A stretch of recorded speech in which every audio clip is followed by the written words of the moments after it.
As our story begins, we see a nameless man regaining consciousness in a luxurious yet unfamiliar room.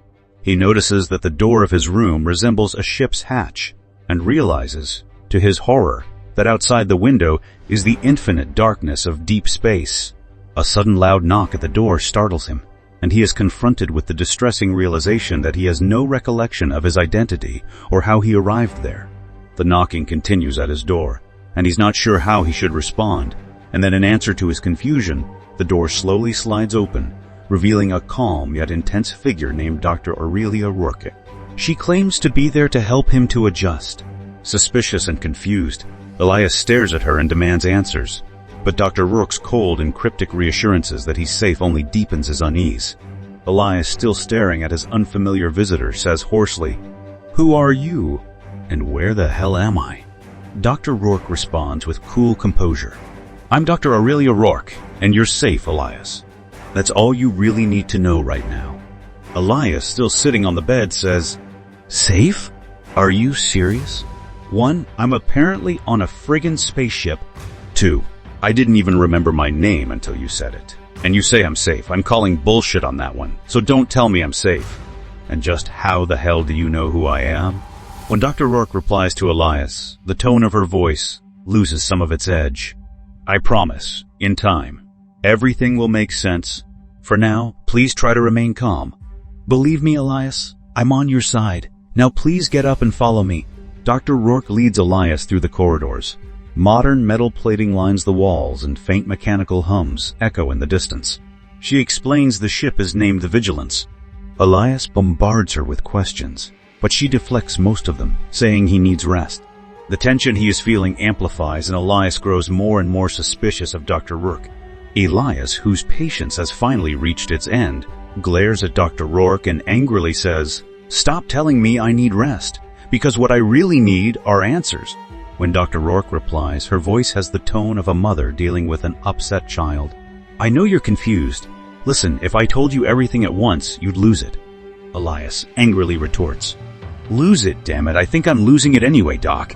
Dr. Rourke, now with forced patience, replies, "Fine, if it'll calm you down and shut you up, I'll tell you.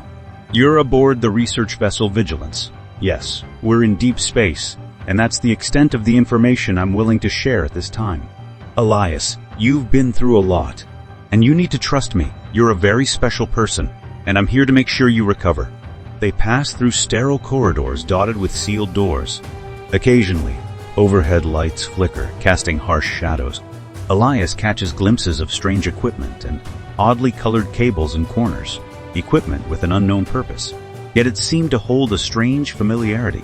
And even with the answers he'd just received from Dr. Rourke, he still didn't fully trust her, and you could feel the tension between them hanging in the air like static. Elias is taken to a common area of the ship that looks part research lab, part lounge. There he meets Anya Sato, an engineer with a guarded demeanor. She looks at Elias and whispers to him a warning not to believe everything that Dr. Rourke says. Anya continues whispering as Dr. Rourke steps away. "So you're the new guy. I heard that you can't remember much." Elias, with quiet frustration, replies, "Yeah, I couldn't even remember my own name until Dr. Rourke told me." Anya conspiratorially glances over her shoulder. "Look, I don't trust Rourke, and neither should you. She's real tight with secrets." The others, well, they didn't last long. Elias looks at her confused. "The others? What others?" Anya grimly replies, "Keep your ears open and your mouth shut. That's the only way you'll survive on this ship." Later that night, Elias roams the corridors and stumbles upon a heavily secured lab. Inside, he witnesses Dr. Rourke speaking with a monstrous figure in a sealed containment tank. Before he can make sense of it, a hand grabs his arm from behind. It's Commander Tobias Wynn, head of security. Commander Wynn is loyal to Dr. Rourke and the mission, whatever that mission may be. He has unwavering discipline and is not only quick to use force, but he enjoys it. Elias, startled by this sudden intrusion, yells out, "What the hell?" Commander Wynn, having a tight grip on his arm, pulls him close and hisses in his ear, "You've got some nerve snooping around here, buddy. Come on, let's go." Elias still has his eyes on the tank and blurts out, "What the hell is that thing? And why is Dr. Rourke talking to it?" Commander Wynn looks coldly at Elias and says, None of your business, boy, and if you're not careful, you'll end up on the wrong side of that glass. Commander Wynn firmly grasps Elias's arm, causing some pain and discomfort. Elias responds to having his arm held by pushing Wynn aside. This causes the tension between them to escalate into a brief physical altercation where punches are exchanged. And during their struggles, a console is damaged when they crash into it, causing sparks to fly. After crashing into the console, Elias loses his balance, which gives Wynn the upper hand, and he subdues Elias by using a stun prod. Grasping him firmly by the arm again, he leads him staggering down the corridor, muttering under his breath that Elias was lucky he didn't break his fool neck. This time when Elias wakes, he's inside a cramped holding cell. Dr. Rourke visits him, and her expression is grave. She confesses that they're conducting experiments to develop a biological weapon from the alien creature they're holding in the tank. Most prior subjects died or went mad in the process, but Elias survived his initial exposure. That's why he was told that he's special. Dr. Rourke looks at Elias and says, "I had to keep you ignorant." The mind has its limits, especially after the serum. Elias just stares at Dr. Rourke and says, "You experimented on me? Is that why I can't remember anything?" Dr. Rourke, speaking softly, replies, Yes. But you adapted. You're still alive." Elias's voice is now shaking with anger. "Well, thanks for that. Next time, maybe a heads up before you fry my brain." Dr. Rourke, with a hint of desperation, replies, "Listen, I don't like this either, but it's a lot bigger than us. We must complete the mission because if we don't finish it, then Earth pays the price." Dr. Rourke then produces a medical kit and begins manipulating a hyposyringe. She then reveals to Elias that the experiments are intended to utilize the alien's psychokinetic abilities, and that he may be the crucial key to mastering these capabilities, if he survives. Anya waited until the ship's circadian lights dimmed to a low violet, night shift aboard the Vigilance, before slipping into the cell block. A thin bead of sweat traced the curve of her jaw as she knelt beside the security panel, fingers moving in a blur across exposed fiber optic lines.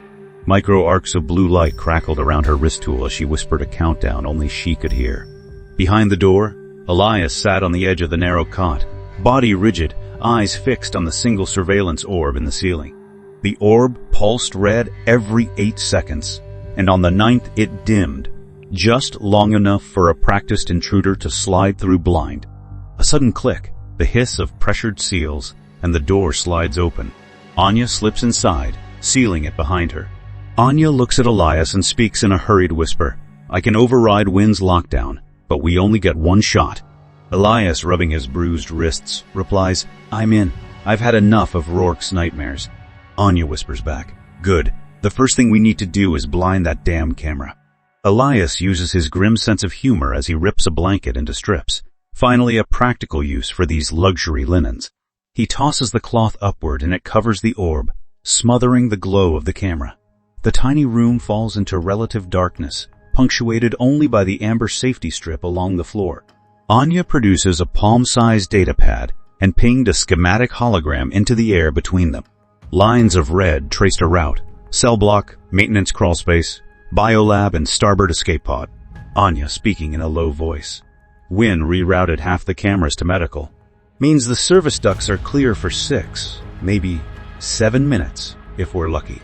Elias replies in a whisper. "And if we're not lucky?" Anya, with a dead serious look, says, "We'll be inside a body bag."